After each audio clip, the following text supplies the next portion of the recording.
Assalamualaikum warahmatullahi wabarakatuh. Saya Matias Lintang, nomor urut 23, kelas 12 IPS.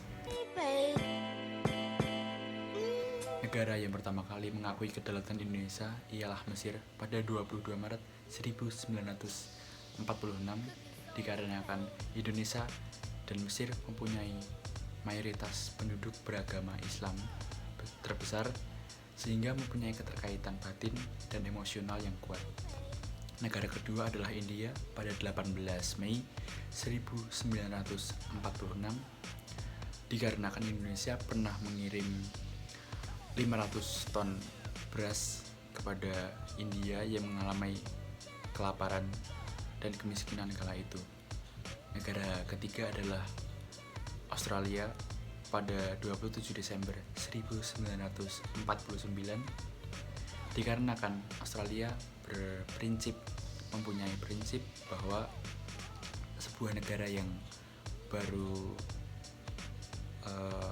merdeka berhak mendapat pengakuan dari negara lain dan mendapatkan kedaulatannya. Negara keempat yaitu Arab Saudi karena ada tenaga kerja yang bekerja di Arab Saudi dan hubungan kerjasama dalam haji. Arab Saudi mengakui kedaulatan Indonesia pada 1 Mei 1950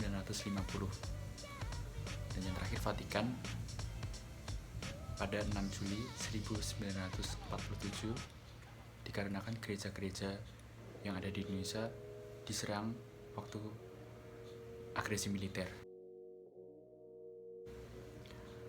Yang saya rasakan adalah takjub karena Indonesia masih seumuran jagung, maksudnya merdeka tapi masih 5 tahun itu belum sepenuhnya merdeka, masih diserang, masih terjadi agresi militer.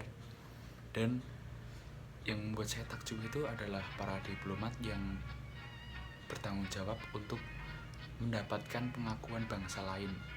Sebenarnya tidak hanya diplomat, tetapi masyarakat muda maupun tua itu sangat antusias untuk mempertahankan kemerdekaan Indonesia dan bertahan dalam agresi militer sehingga bisa memenangkan agresi militer dan merebut kembali Indonesia yang telah merdeka sehingga mendapat kedaulatan dari bangsa lain.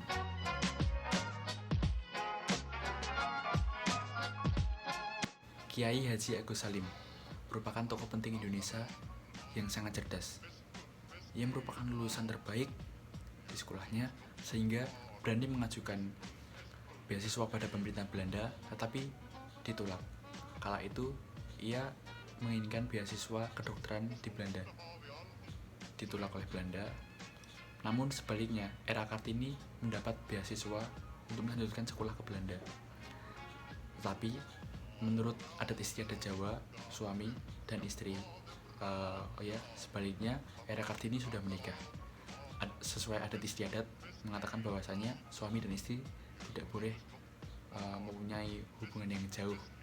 Misal istri di Belanda, suami di Indonesia itu tidak boleh. Sehingga Era Kartini memberikan kesempatan pada Agus Salim untuk mendapatkan beasiswa tersebut. Sebenarnya pemerintah Belanda sudah setuju, tetapi Agus Salim tidak setuju karena sama saja jika mendapatkan beasiswa dari orang lain dari Era Kartini tersebut, sama saja beasiswa itu tidak berharga, tidak menghargai perjuangan belajarnya dia, sehingga dia tuh walaupun menjadi lulusan terbaik dia menolak beasiswa tersebut. Pada akhirnya dia belajar ke Mekah dan mempelajari ilmu politik, ilmu budaya, ilmu agama dan kembali ke Indonesia mendirikan sekolah bernama HIS setara dengan sekolah dasar Kalas ini sekarang.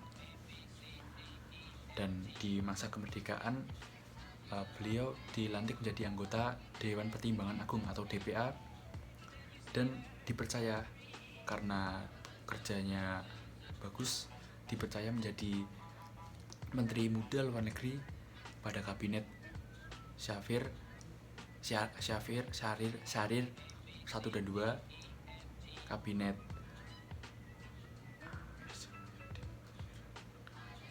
Amir Safiruddin, dan Kabinet Hatta 1 dan 2. Setelah itu beliau memimpin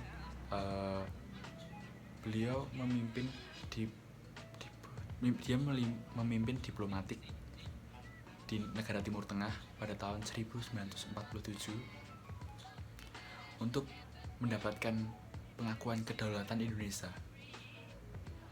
Pada bulan Februari sampai April 1950, beliau mendapatkan kehormatan untuk menjadi penasihat Menteri Luar Negeri, dan pada akhir April 1950 ia mendapatkan kehormatan yang sangat hormat. Dia menjadi Duta Besar Indonesia.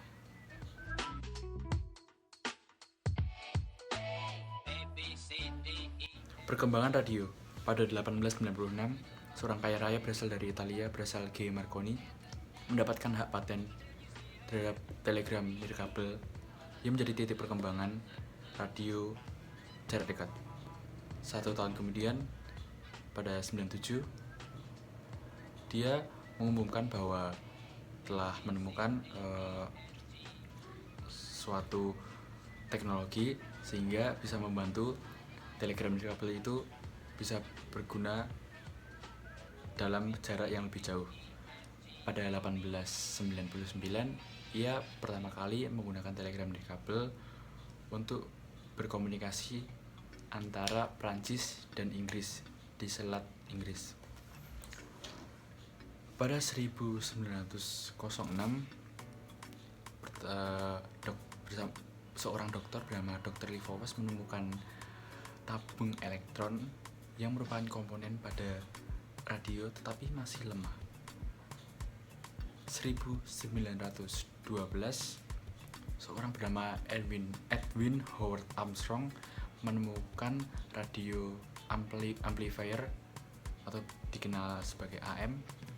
Itu sebuah radio yang bisa digunakan, suaranya lebih jernih daripada telegram nirkabel, tapi masih ada gangguan suara jika cuaca di sekitar situ cuaca buruk, maka suaranya tidak jernih. Dan ya plusnya lagi, radio tidak menggunakan earphone, karena sebelumnya telegram nirkabel menggunakan earphone. Pada 1933, Twin Howard Armstrong menemukan modulasi frekuensi atau biasa kita kenal FM itu lebih jernih,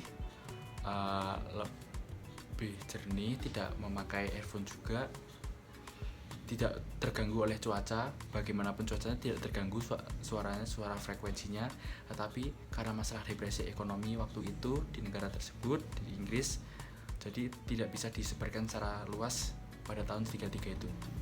Dan akhirnya pada tahun 1940-an di Amerika dan di Inggris tersebar sekitar 2000 stasiun radio, dan setelah itu menyebar ke seluruh dunia. Pada 10 September 1945, para petinggi-petinggi dan pemimpin radio di Indonesia berkumpul di Jakarta dan membahas tentang radio utama Indonesia, dan akhirnya pelantikan dan berdirinya sebuah radio utama Indonesia, yaitu kita sebut RRI, Radio Republik Indonesia, pada 11 September 1945. Begitu, sekian, terima kasih. Wassalamualaikum warahmatullahi wabarakatuh.